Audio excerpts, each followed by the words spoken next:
So the first step in passing the baton to our children is to build a healthy relationship.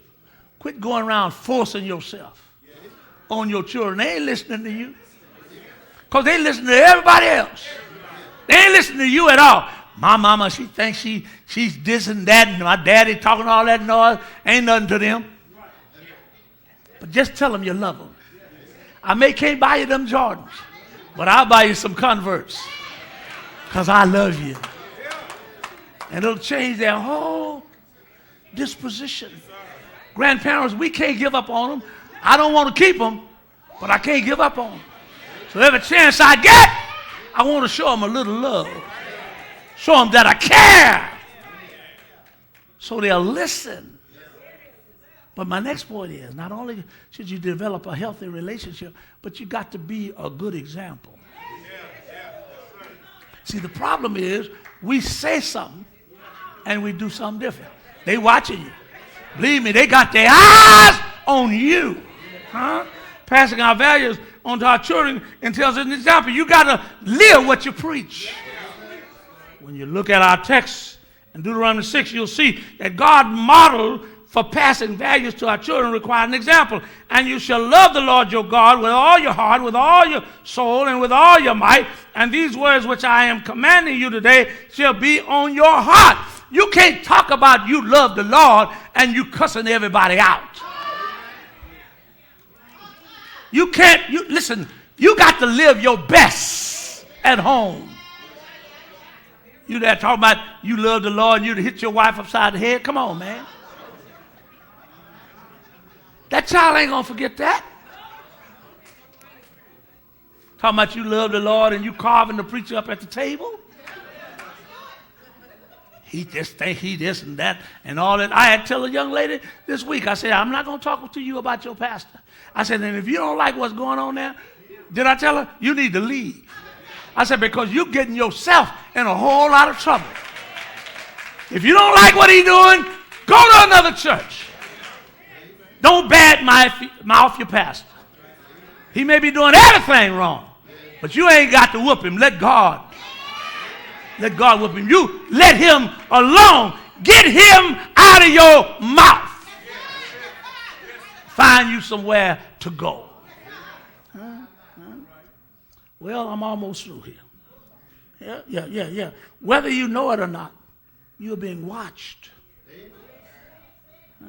And the things you model by design or by accident powerfully communicates your convictions about right and wrong.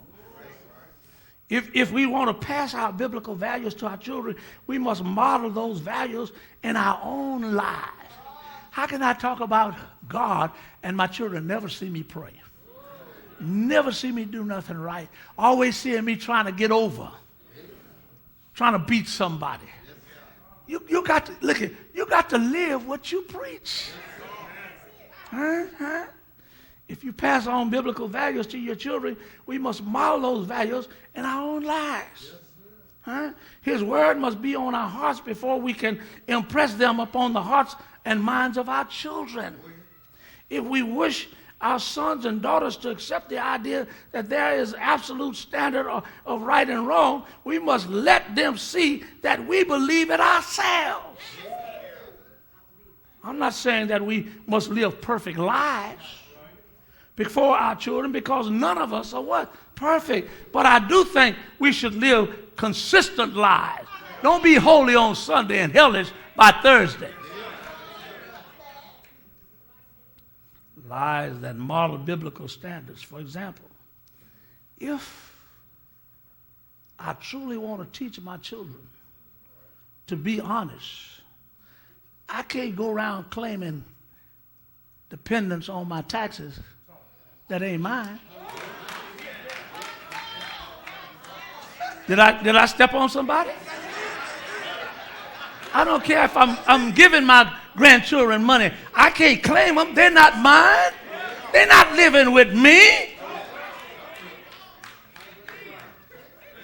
I got to be honest about what I do. I had a young lady. She go to Luby's. and she get 2 children plates. And I told her, I said, baby, you're doing wrong.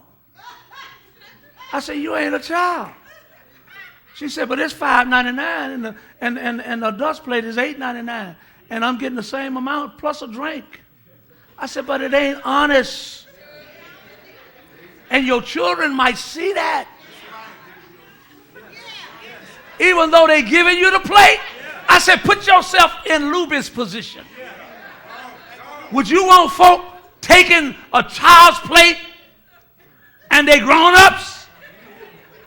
Come on, talk to me here. It don't seem very much, but it's being honest. If you ain't honest with a little bit, you ain't going to be honest with a whole lot. Y'all ain't going to help me. And what you do, people are watching. And that food might choke you to death.